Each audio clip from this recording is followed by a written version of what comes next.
Good morning. Good morning.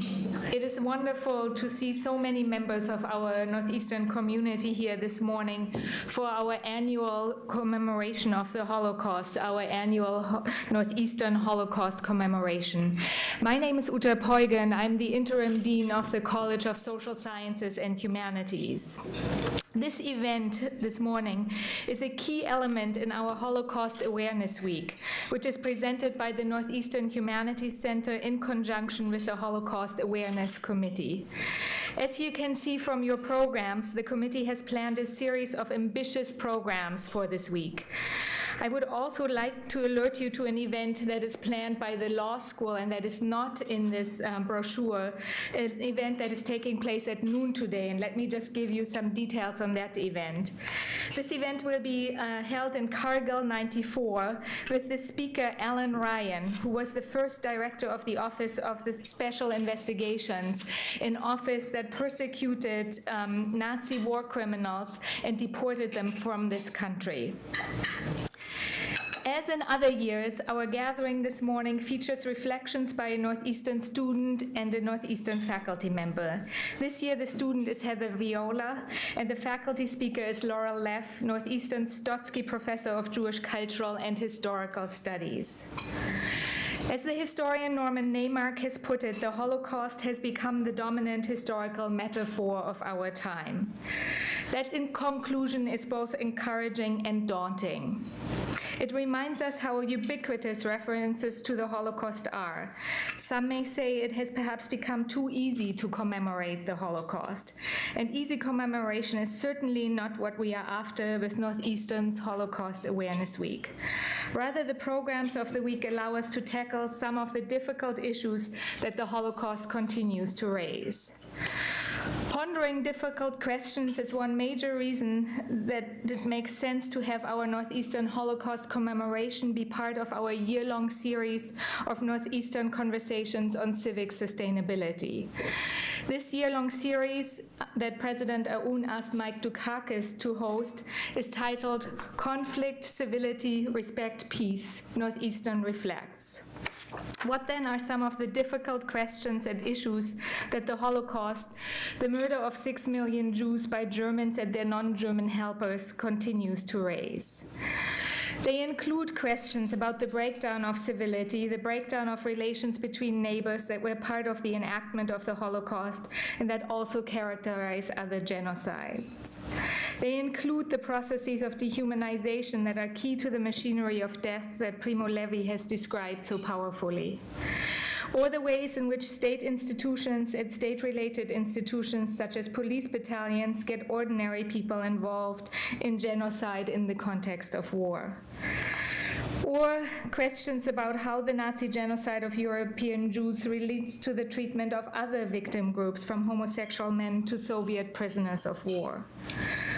Or to think about the factors that explain very different survival rates for Jews in different parts of Nazi-occupied Europe.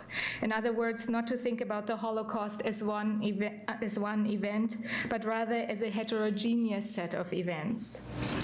Or to think about the individuality, the heroism, and even the ordinariness of victims of the Holocaust. Difficult questions also include some about which we will hear more about this morning. What can people in other countries do to save potential victims of genocide? In other words, the projects of building civic sustainability and of commemorating the Holocaust responsibly share key requirements: being willing to ask difficult questions about past and present and refusing simplistic answers. It is then my pleasure to introduce Northeastern's President, Joseph Aoun. In the course of his career, President Aoun has very actively fostered engagement with the Holocaust, and he has repeatedly urged us as members of the Northeastern community to be a model for society in matters of civility, diversity, and inclusion. President Aoun. Thank you, Uta. Thank you. Good morning, everyone. First of all, let me mention that I have been told by Jim Ross that today is the grand opening of the Red Sox game, and he asked me whether I'll be attending. And I said, no, I have work to do, but I just heard that the dean of the law school is going to attend. So I went to him and I said, Jeremy, what's happening? He said, I'm taking a donor. So how come you don't give me a donor myself? I would attend it with you. Anyway, but Jeremy, good job. Laura told me, so don't look at her. Don't be angry at her. Look, he's looking at you saying, what did you do to me, Laura? You're supposed to be on my side. Anyway, let me start first of all by welcoming you all, and also by thanking Uta and James Hackney for their leadership in the university throughout the year, and I really appreciate the fact that you're bringing us together.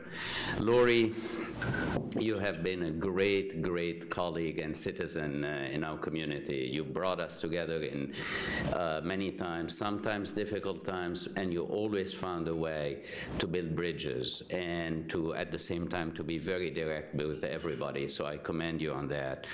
Heather, I'm looking forward to listening to you. I asked whether she's a faculty or a president, and Jim Ross said he just gave you a job here.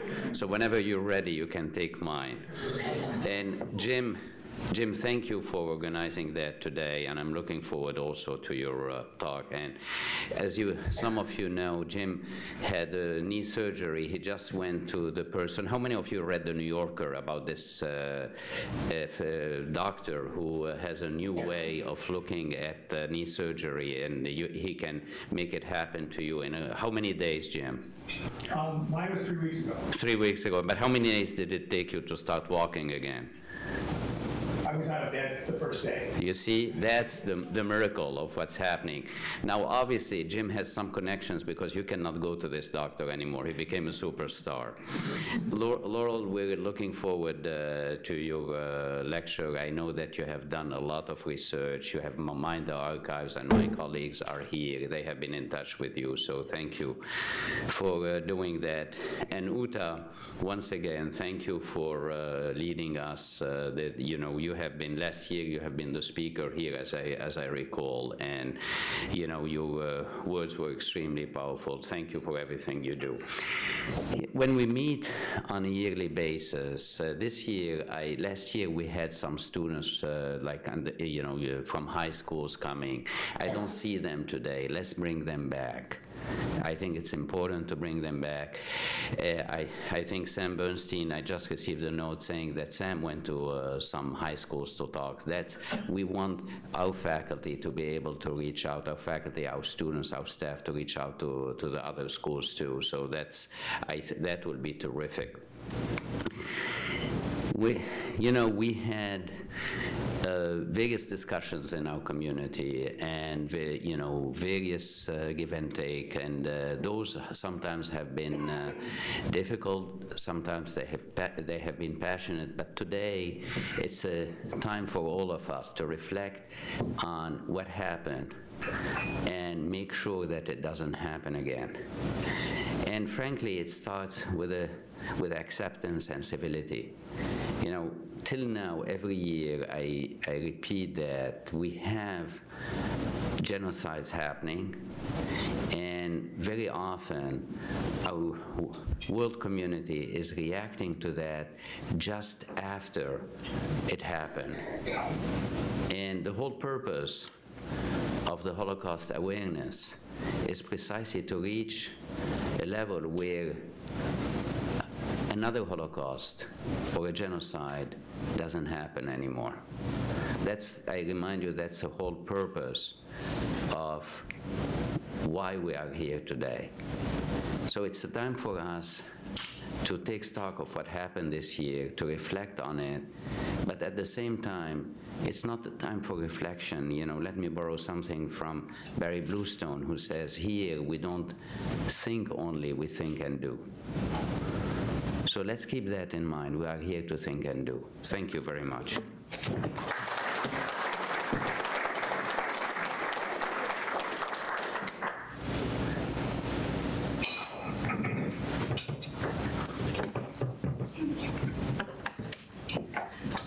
morning, everybody, and thank you all for being here this early morning. One of my grandmothers and 3 of her children were killed in Auschwitz. As the Director of Jewish Studies here at Northeastern, I feel both professional and personal urgency in the work of transmitting the legacy of the Shoah to rising generations of young scholars. With what I imagine was a similar sense of urgency, in 1997, the late distinguished professor of chemistry, Bill Gideon, who grew up in Nazi Germany and devoted himself wholeheartedly to Holocaust remembrance, funded the Gideon Klein Award and an annual public presentation in memory of his mother, Gustelle Corman Gideon. This competitive award is named for an inspirational Czech pianist and composer, Gideon Klein, who had been incarcerated in Theresienstadt and died in a Nazi death camp in January 1945. The award supports an especially gifted student to conduct research into the work of artists who suffered under Nazi persecution. In my business, in our business, our students are among the best rewards of our work, sources of pride and sources of hope. It is my privilege to introduce this morning's Gideon Klein scholar, Heather Viola. Before you sample small fruits of Heather's talent, her talent, bravery, energy, excellence, and promise, I want first to add my thanks to her mentor, my colleague, Professor Josh Jacobson, who teaches Jewish music, conducts Heather in the Zamir Chorale, and has dedicated himself to guiding many Gideon Klein scholars over the years since the establishment of the award. Heather is completing a minor in Jewish studies and has a combined major in international affairs and human services, and she has provided social service herself through her co-op placements.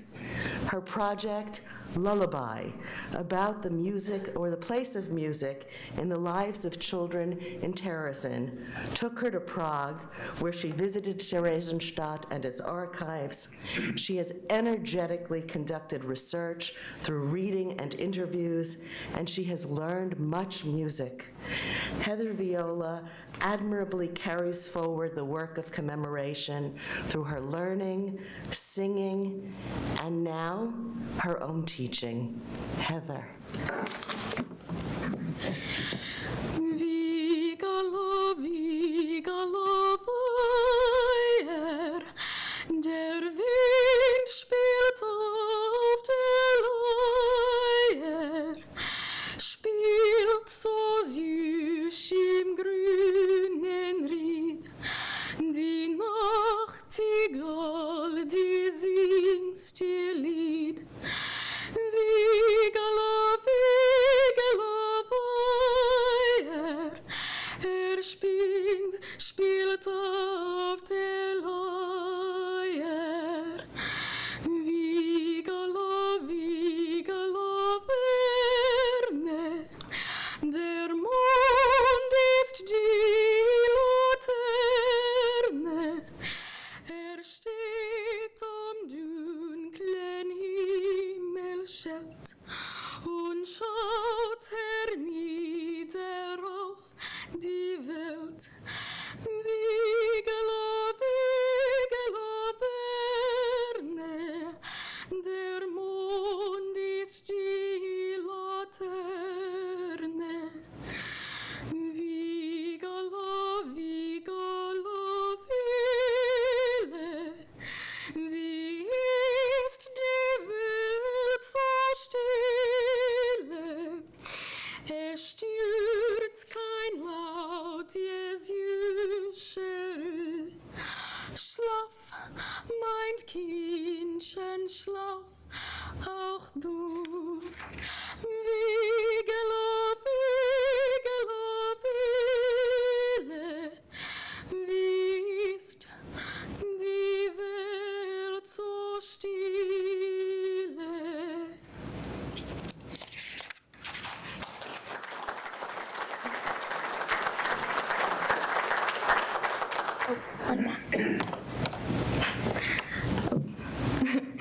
morning. It is an honor to speak to you all today. Thank you for this opportunity to share a piece of what has been a transformative and emotional year of research. I am grateful to many people.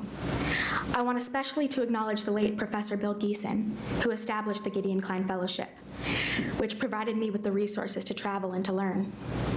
I am also honored to have been asked to serve on this year's Holocaust Awareness Committee, which plans the meaningful programs of this important week here at Northeastern. Leff and Jennifer Sartori of the Jewish Studies Department here at Northeastern have been both sources of resource and support and guidance for me, and really fantastic mentors. Thank you both. I most of all want to thank Joshua Jacobson of the Music Department, my advisor throughout this research, my conductor and artistic director for both the Zamir Chorale of Boston and the Northeastern Choral Society, and one of the best teachers I have ever had. He has given me opportunities and responsibility here at Northeastern, and he has exemplified all that music can do to enrich and inspire both the mind and the soul. Thank you. The haunting and powerful lullaby you just heard is entitled Viola, composed by Ilse Weber and sung in German. The translation is an interwoven mix of idiom and youthful imagery. Wind, playing sweetly on a lyre. On the green reeds, nightingale singing. The moon looking down. A lantern in the tent of the night sky, and then the final lines. Viola, viola, vile. Now the world is so still. No sound disturbs the sweet peace. Sleep, my little child. You sleep too. How still the world is. Ilse was deported voluntarily to Terezin in 1942 with her husband and young son. She wanted to keep her family together no matter the consequence. And while in the ghetto, she became well known as a nurse in the children's ward of the camp hospital. And during this time, she both composed her own music and wrote the lyrics to her songs, always singing them to inspire the children under her care. She sang to teach, to nurture, and to inspire. I believe Ilse and her lullaby are the perfect introduction to the research I have conducted this year. Here at Northeastern, I study both international affairs and human services. I'm interested in not only the history and the events that have shaped today's world, but also in the psychological and sociological experiences of the individual. I have also been a passionate and fortunate student of music and voice for as long as I can remember.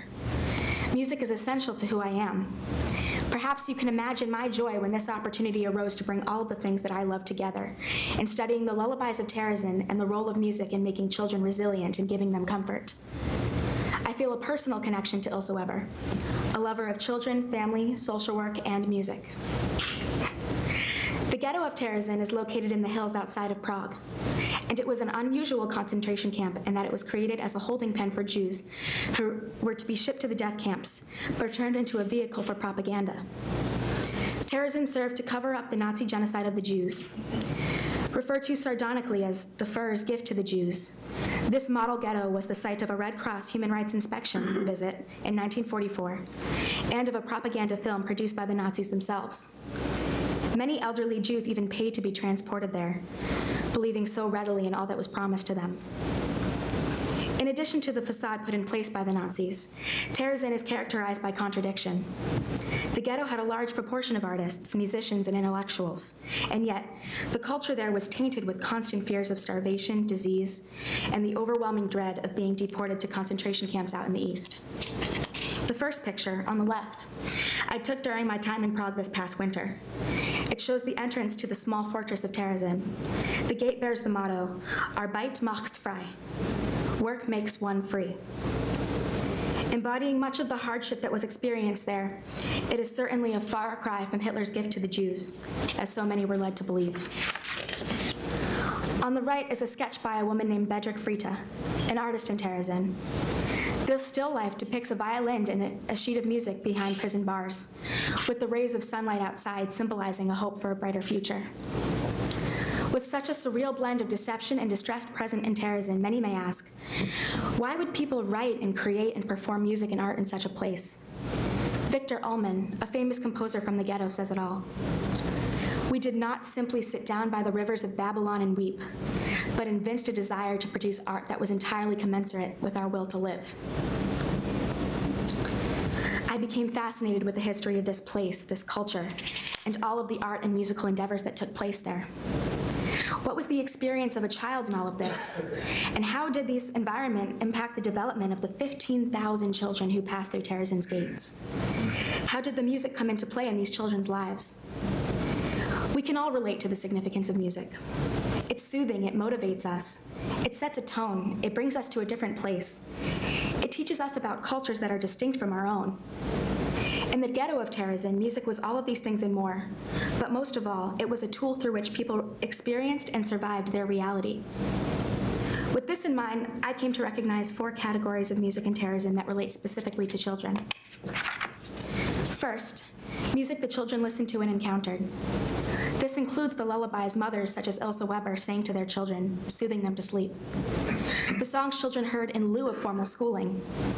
Many children were not allowed to study in Terezín, and songs were used as a method to teach, not only to educate children on a culture that they were missing out on, but even on subjects such as history and mathematics. Second were the folk songs and simple tunes that children sang informally. Folk songs from their past or songs made up within the camp as a way to pass the time while in the barracks. Often these songs were fluid, their lyrics changing and adapting to the experience of the camp itself. This music often embodied not only a return to the past, but a hope for a brighter future. Third is the music that the children participated in formally. These activities include a famous Czech children's opera, choirs, and other musical performances. Hans Krasse, a famous Czech composer, composed a children's opera, Brundibar. Brundibar, meaning bumblebee in Czech, is laced with meaning as the story revolved around the triumph of the helpless and needy children over a tyrannical and oppressive street musician. Not a far stretch from the actual conditions under which the work was created and performed. The poster to the left behind me remains in the exhibit at Terezín to this day and was an advertisement for the opera's performances. Lastly, there is a contemporary body of work that involves music that has been composed in commemoration of the children of Terezín. Using the children's poetry as lyrics, several post-war composers have created a significant repertoire. The words and experiences of these children memorialized forever through song. The picture to the right gets to the heart of my work. I have been studying much of the vocal repertoire over this year, and one of the most significant pieces to my research is a work by the namesake of my fellowship, Gideon Klein, titled simply Lullaby. Gideon Klein was one of the greatest of the Terezín musicians. He was put to death in the Fürstengruppe concentration camp in 1945, just a few months before the liberation. On the slide is Klein's manuscript of his lullaby. I came across this document while immersed in the archives of the Jewish Museum in Prague.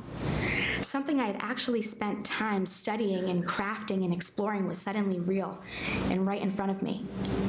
It had all fallen into place. This work has been a transformative and unreal experience. I came into this research with a curiosity, and what I found was my identity as not only a student of social science and music, but also as a Jewish person. I have always considered music to be the way that I connect with my spirituality and my religion. For when voices come together in song, you just can't help but to transcend yourself. I never dreamed that I could experience that same transcendence through something like research. But I want to share with you all a brief story before I conclude. During my time in Prague this winter, I was fortunate enough to get in touch with a famous child artist from Terezín.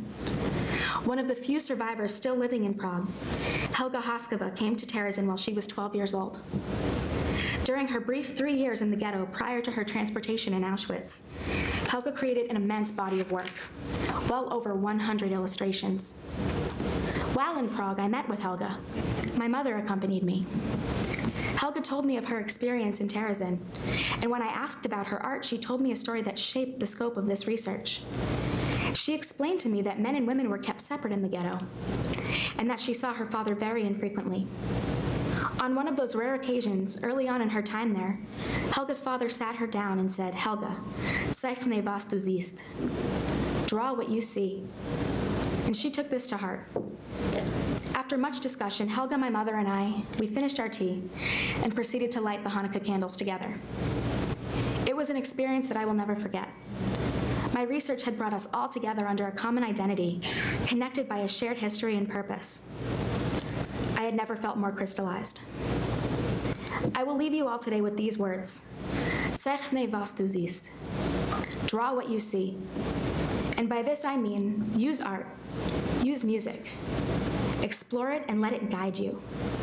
I can think of no more meaningful a way to commemorate and no more meaningful a way to remember. Thank you. Thank you, Heather, for that wonderful presentation. That's really, I'm looking forward to that for a long time and really enjoyed being here to hear it.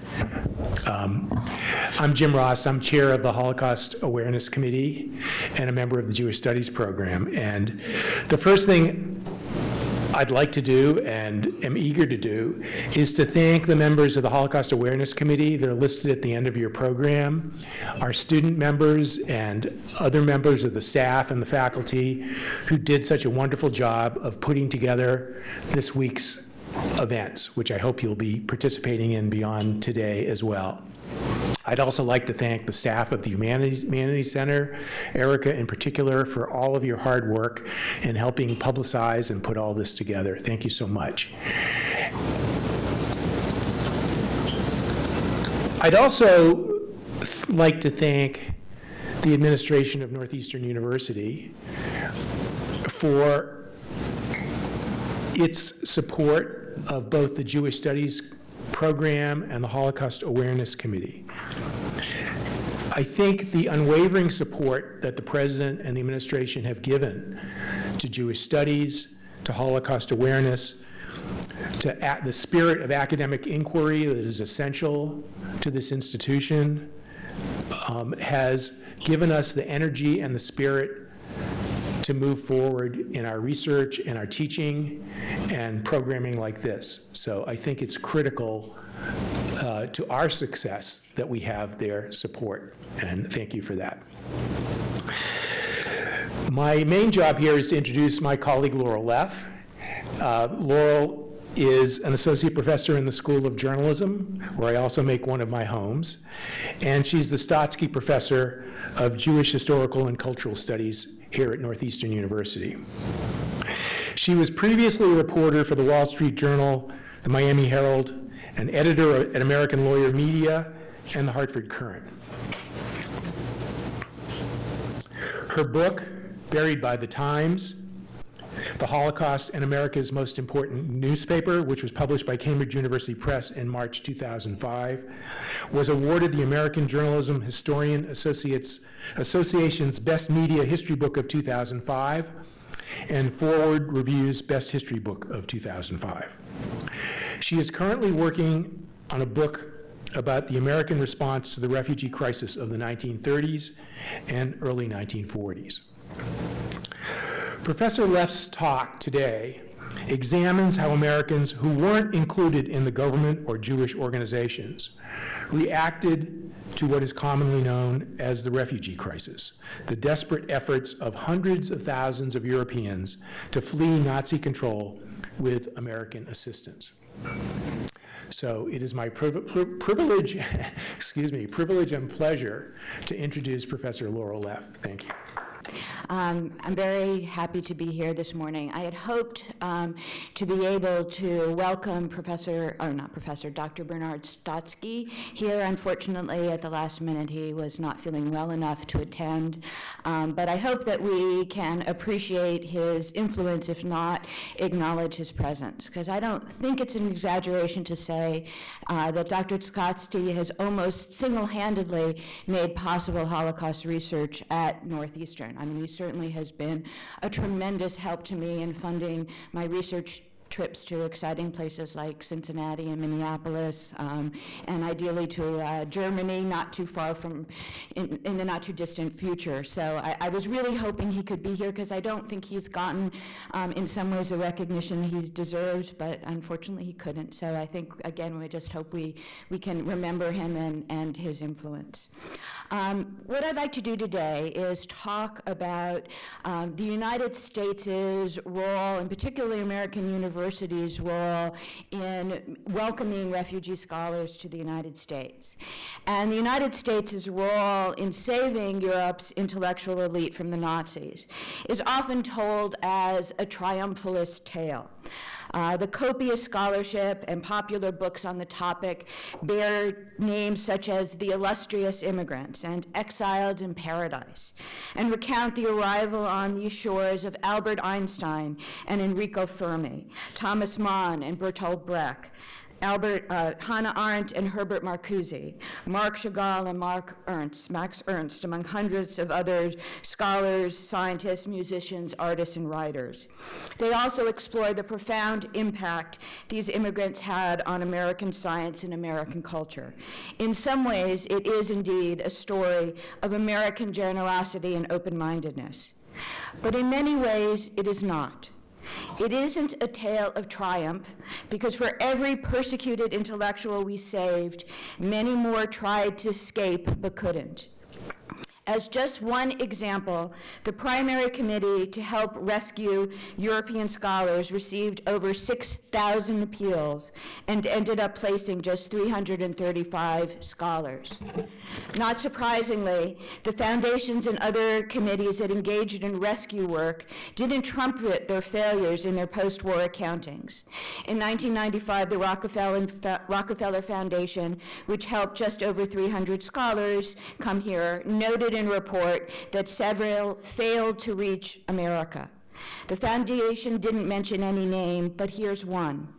German logician Kurt Grelling, who the foundation arranged for an associate professorship in January 1941, but who was first deported to concentration camps in southern France, and then sent on September 16, 1942, from Drancy with convoy number 33 to Poland, arriving at Auschwitz September 18th, and who probably perished that same day.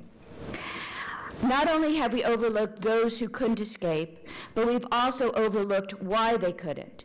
Very little attention is paid to the process of how it was decided who we would save. In much of the literature, there's this odd disconnect. On one hand, there is a professor or scholar who's undergoing the savagery of the Nazi regime in Berlin, and the next minute they're in Princeton writing about totalitarianism. And there's no explanation of how they got from Berlin to Princeton. The actual process of rescue, who came and how and why, is largely ignored. So I have two goals today. The first is to remind us that the refugee crisis was the central moral dilemma of the 1930s and early 1940s, particularly for American elites, much as the civil rights crisis would be 2 decades later, and that it was a pitched battle. It wasn't just that we all sort of said, let's see what we can do for the refugees. There were fights, particularly at universities, about who to accept and how many. And so what I wanted to spend most of my time talking about today was how university responded and why. Now, why the focus on universities? There's a couple of reasons. The first was that academics and professionals were among the first to be displaced by the Nazi regime. Within months of the Nazis taking over in January of 1933, one of the first things they did was pass a law that banned Jews from the civil service positions, and all university positions were state-run. So that meant that almost immediately, Jews and non-Aryans were expelled from their university positions. The second reason is that on the other side of the ocean, American elites were most likely to have some sort of professional ties to Europe. They were probably the only ones in the United States at that point who had any kind of international connection. So they had a better handle on what was going on and more opportunities to help. But the third and most important reason is that universities held one of the few ways around immigration quotas. If an institution of higher education or religion offered a person a position, then they were not subject to the extremely strict country-by-country quotas, which only allowed 27,000 people a year from a particular country to immigrate, where there were hundreds of thousands trying to get out. So this was literally a lifeline for many thousands of people. So how is this done? How were people brought to the United States as professors? The effort in the United States, and there were similar efforts internationally, took place at 3 levels. One was individual faculty members would hear about a friend or a colleague or someone who they knew who had lost their job, first at German universities and then Austrian and Czech and French and Italian universities, and they'd see if they could get their universities to hire them. The second way that it happened was by discipline. So many disciplines sort of rallied around this and decided we're going to bring over geographers or we're going to bring over historians. And the third level was that national organizations made efforts to bring people to the United States. Now, some of them were already existing institutions like the Rockefeller Foundation, who made a number of grants to German universities, or the Oberlander Trust, or the Carnegie Corporation. But then there were new organizations that sprung up. Many of you might have heard of the University in Exile that was affiliated with the New School for Social Research, and then in particular a group called the Emergency Committee in Aid of Displaced Foreign Scholars. Now, these groups realized that there was a problem. And the problem was that, first off, over 2,000 American professors had lost their jobs between 1930 and 1933 in the United States because of the Depression. That would have been almost 10% of all academics. So American universities were not eager to hire scholars from abroad. The second reason was that anti-Semitism was endemic in the universities. I have to say that in some ways, to me, the most shocking part of this scholarship has been how deep-seated anti-Semitism was, particularly in American universities. I mean, I think we tend to think of anti-Semitism as more of a popular phenomenon, but I think there's no question in the United States it was much worse among American elites. So the groups that were trying to bring scholars over here recognized these problems, and they came up with a solution. One was that these professors would have temporary 2-year appointments, so they wouldn't be as much of a threat to American professors. It would be done at no cost to the universities, because it would be funded either by these groups or by the Rockefeller Foundation. They're very minimal salaries, actually. They would look to bring over senior scholars who is not as much of a threat to American professors, and they pitched it as a benefit to the departments. This was a great way of, at very low cost, hiring a really outstanding scholar. So that was the way in which it was done. Now, there's one way that that's missing here. So we're talking about disciplines, we're talking about individual professors, and we're talking about these organizations. The one that's missing is university administrations. And I have to say, again, from doing my research, that I didn't overlook those groups. Most, with some exceptions, universities administration's posture was not to particularly want to do this. If they were pressed, they would, but this was not something that any university, as far as I could tell, with the exception of the New School, which was founded for that purpose, and maybe some of the historical black colleges we're going to hear about later, did this.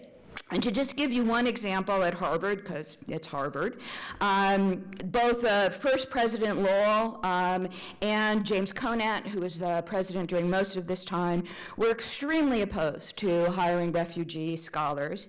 And Conant, who is a chemist, even said that he was looking at the chemists who were applying to Harvard, and he said a large number of the distinguished German chemists were Jews, this is quoting from a memo of his, and have been displaced.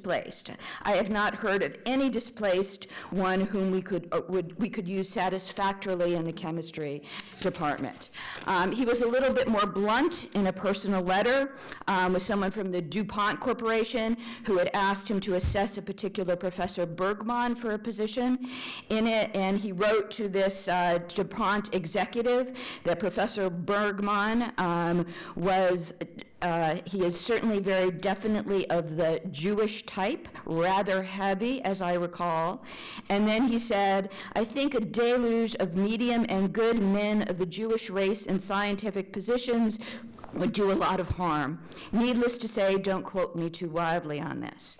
And just to indicate that our university was not immune from some of these attitudes, I asked the archivists at the library here if they were able to find up any record of what Northeastern had done during this period. And to their credit, they found something, and probably even more to their credit, they gave it to me. I was very grateful that they did that, because if they had said no, I would have known any not known any difference. But what they found was a memo to the file from soon-to-be President Carl L. This would have been in December of 1939. L had already been designated as the president, although he had not officially taken over yet. Apparently, he had been contacted by one of the university's trustees, who was a financier and ran into another financier in New York City, a Mr. Kaplan. And Mr. Kaplan had under his protection a foreign immigrant by the name of Dr. Stark, the memo recounts, and he was needed a college or university position so that, and again quoting from President L's memo, Dr. Stark would not have to go back and have his head chopped off. But then, this Dr. Stark is a refugee from Budapest, and apparently soon-to-be President L met with him for an hour and a half on a Sunday afternoon, and then he wrote down, I personally question very much about the ability of Dr. Stark, and doubt that he would be very much help to us, as he has very little command of the English language, is distinctly Jewish, and I do not know where we would use him. He does not look good, sound good, or smell good to me. Needless to say, Dr. Stark did not get a position at Northeastern University. But again, this was very keeping with the attitude of the times. So what I'd like to do now is give you some idea of how universities went about deciding whom to hire. And one thing I should acknowledge to start off is that there were two things that were in tension in terms of the hiring. On one hand, as you could see when I was talking about how the committees were pitching this, one of the things they were saying to universities is, you can hire a Nobel laureate, you can hire someone who's very distinguished at a very low salary. So this was sort of appealing to their self-interest in terms of hiring these people. But on the other hand, there was this humanitarian impulse. Should we hire people who are most endangered? Should we try to hire everyone? Or should we, as was the language that was often used, hire the people who were worth saving? That was a language that was used over and over again. And ultimately, I think even the most ardent activists took the position that the idea was to hire the elites. And I should say that that's because this really was very much of a hiring decision. It was conceptualized this way. These were decisions made by departments, so that was the way in which they were thinking. But of course, we can't ignore the fact that they knew what would happen if they did not hire these people.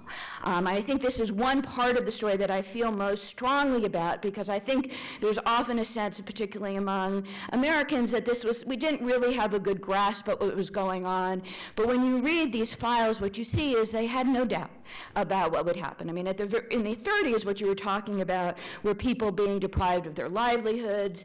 But when you get to the early 1940s, there's no question that what you meant was people would be deprived of their lives. And just as one example, Berkeley professor Max Radin was writing in 1940 about another professor, Max Fleischmann, and he wrote, "What he is threatened with now is deportation to some, wretched hole in Poland, where his chances even of physical survival are extremely slight." The amount of detail is really amazing in some of these files. I mean, there's another professor, Professor Burwald, who they had thought was going to England. He didn't. He had stayed on in Prague, and they knew exactly when he was deported. Not only did they know when he was deported to Poland, but they knew he was deported to the Lodz ghetto, and they knew his address in the Lodz ghetto. So this gives you some idea of the level of detail. So what were the hiring criteria? Well, the way I summarize it is the candidates couldn't be too old or too young, too left or too right, and certainly not too Jewish. So I'm going to give you a couple examples of that. First of all, they had to be world class, or as I mentioned before in the common phraseology, well worth saving. And the Rockefeller Foundation expressed this in November 1940. Are they men? And I should note they often only refer to men, even though sometimes they were also talking about women. Are the men of real distinction so that their extinction would be genuine loss to the scholarly world? We do not see much point to the bringing over of people who are merely run-of-the-mill. The files are filled with dismissive little notes. A French linguist is regarded as a mediocre professor, and then the file has the kiss of death. Mediocre, letter of regret, July 31st, 1941. Or this reference to a French physician and psychologist, not a first-rate scientist, but a very nice man.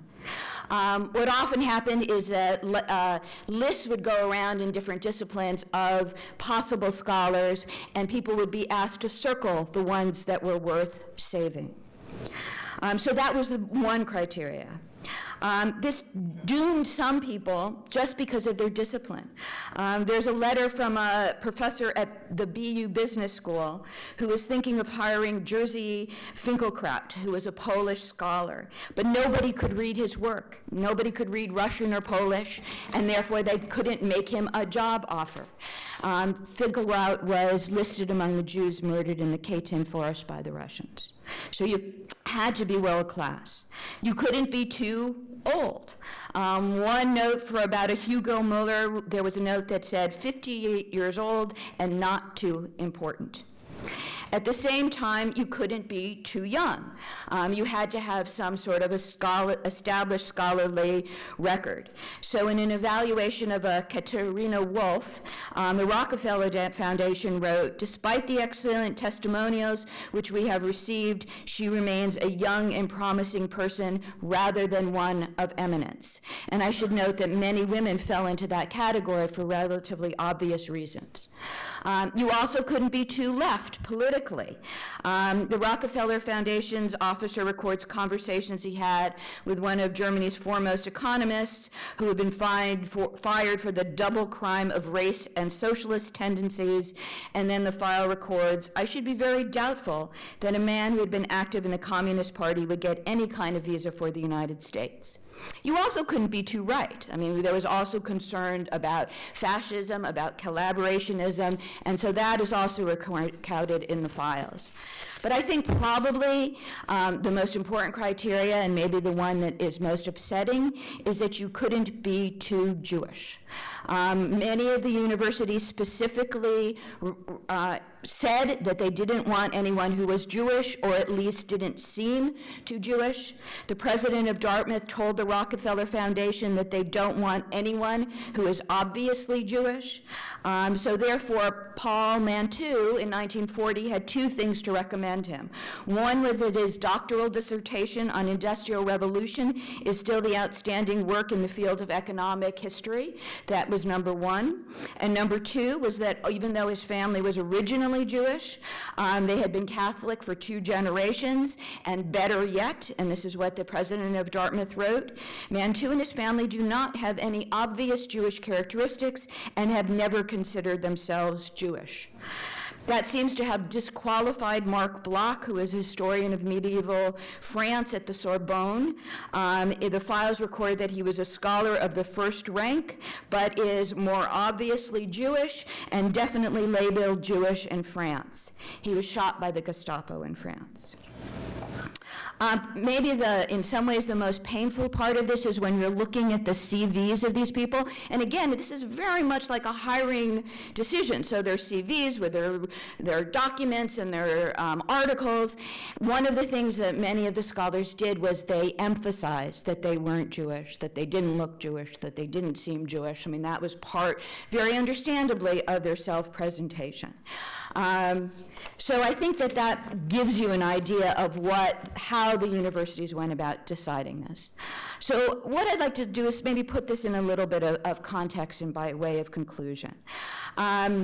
I think the first thing to say is to acknowledge that this was a choice on the part of universities. They understood the parameters of what they were deciding. I think too often when we discuss the American response to the Holocaust, we say that people didn't know or didn't understand. American academics understood what was happening to their European colleagues. There's no doubt about it. They understood. But you can also go overboard in the other direction. Just because they knew what was happening didn't make the choices either. They're easy. There were genuine economic constraints. American universities were in dire situations. Even though some of these positions were funded, there was a concern, what happens after the 2-year period? Do you have to come up with the funds yourself? And they very genuinely worried about that.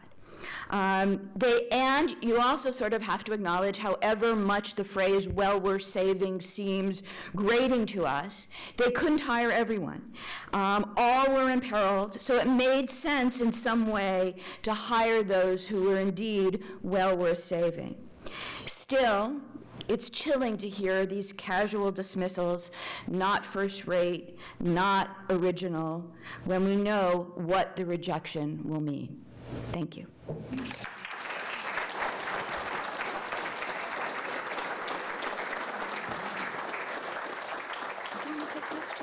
Yeah, I'm happy to take a few questions if anyone has any. Nobody has any questions? I have a question. Sure. Is there any record of what these Jewish scholars were doing to perhaps try to assimilate? Were they changing their names? Were they trying to change their physical appearance to look less Jewish? I mean, what were the... Well, in Germany, I mean, one of the reasons so many of these scholars were Catholic or Lutheran was that in order to assimilate in Germany and in the German academy, it was very useful to not be Jewish. So they had already gone through that process. I mean, at this point in history, all they were trying to do was get out of Germany. So there wasn't much they could do then beyond the fact that if they were non-Aryan, which was the classification if you had one Jewish grandparent, but you yourself were not a practicing Jew. That was what they played up. But at this point, you know, they'd already gone through the assimilation process as best they could in Germany. I think one of the very painful things to a lot of these scholars was they thought that they had succeeded. You know, they thought they had been able to banish the Jewish plague from them, and they realized when the Nazis took over that they couldn't, that they were branded by blood no matter what they had done in terms, or their families had done in terms of trying to change their religion. Laurel, first of all, you did a great job. I would like to commend you. Let me also mention, since Laurel referred to the letter, this letter came to our attention, or this note to file, very early on, the administration as a whole. And we made two decisions. One is to mine all our archives, you know, because our society has a history of anti-Semitism that you discussed, and other forms of racism, based on gender, based on race, based on religion. So we have asked our chief librarian, Will Wakeling, and Bill Fowler, Professor Fowler, to mine all the archives, not only for the first period, where clearly anti-Semitism was prevalent in society, but up till today. And also we made the second decision, Laurel, is to make all our archives transparent. You know, that's why I commend what you have done. That's why we are really hopeful that you will all receive, or we all will receive, the results of your research. But also, we invite all of you to look at every piece of the archives that we have. What happened is unacceptable. It's racism, it's anti-Semitism, and at the same time, we have to use it one more time. Let me go back to what the discussion is, not only to make ourselves open and say, okay, come and look at our archives, but also, more importantly, to use these moments in order not to allow anything like that to happen again. And that's why I wanted to share that with you. And Laurel, what you have done is really first-rate and marvelous and very fundamental and important, not only for Northeastern, but also for academia in general. Thank you. And I would add that I think this is something that the Academy hasn't really acknowledged much. I mean, obviously there's been some acknowledgement of the history of anti-Semitism, but again, because this has been presented as a tale of triumph on the part of the United States, there hasn't really been much exploration of how and why these decisions were made. So, I commend Northeastern for doing this. Frankly, when I made the request, I didn't expect there to be anything, but it just shows that when, that in every family there are some secrets in the attic, so to speak. Three points. One is, even though the results for women, not Jewish, not refugee, historians, were not as deadly. If you were to look at the letters of recommendation for women historians during that same time period, you find very similar kinds of comments. Also during the 30s, women were disappearing on the faculties of female colleges in deference to hiring men who needed jobs. And much of this is pulled together in Jacqueline Goggins' article in the American Historical Review on women struggle against discrimination in the historical profession. And second, E. Digby Baltzell did a book called The Protestant Establishment, and also The Philadelphia Gentleman, of which he was one. He was also an alumnus of St. Paul's School in Concord, New Hampshire, one of the hotbeds of this upper class anti-Semitism I know from personal experience as a student. And one of St. Paul's distinguished alumni, Admiral, I call him Samuel Eliot Morrison, was chair of the history department at Harvard when Oscar Hamlin, a Brooklyn Jew who was Jewish in look, was unable to be hired, though he was probably the brightest thing that had come through Harvard in 2 decades, according to John Hope Franklin. And he had to be over in social relations, running a holding pattern until Admiral Morrison disappeared from the scene.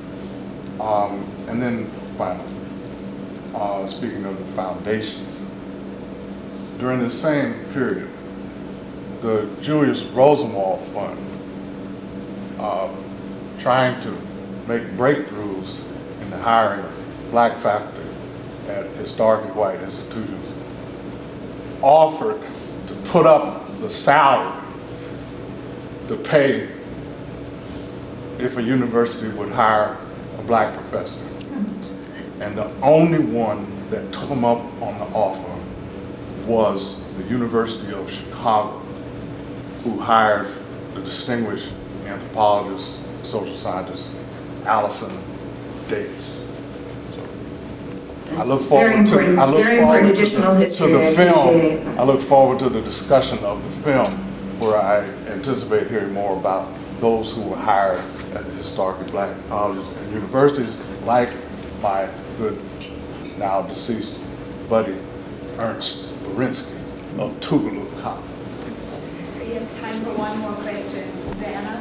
I wonder if you have any if we found any evidence of disputations within departments. Oh, yes. Where there were real internal struggles about who to hire, how to hire, what to do, the ethics of it all. Yes, absolutely. I mean, I think one of the interesting phenomenon is there often was one professor in a department who made this their mission, and it's, oftentimes it was a Jewish member of the faculty, but oftentimes it was not. At Harvard, probably the chief and protagonist for this position was a man named Harlow Shapley. He was an astronomer. He was not Jewish, but he completely devoted himself to this. I mean, that's one of the things you notice is that once the person gets caught up in this actually almost becomes their full-time job, and they're willing to do battle with other members of their faculty, do battle with the administration, because they understood the stakes. And yes, so there are definitely fights within departments, within universities. Actually, my ultimate book is going to be looking at the fights that took place at Harvard, just partially because it's such a big university that there was a lot happening in different departments. But I mean, another person I want to mention, because we were just talking about him the other night, is David Reisman, who was not yet at Harvard. He was actually an untenured law professor at the University of Buffalo, but he also took up this cause in this period. So it is, I mean, there were fights, and that to me is sort of in some ways the most important thing about this is, who took this up, why were they resisted, and what was the ultimate outcome. So thank you for that question. Well, Laurel, thank you very much. Okay, thank you.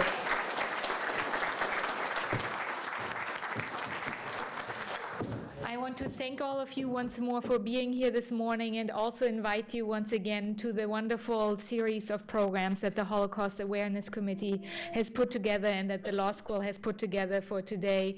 The next event at noon, then our keynote lecture this evening at 5 p.m. You have in your program the other events of the weekend. Again, I want to invite you to please come and join us for further discussions with leading intellectuals, both from our university and from other areas of the country. Thank you.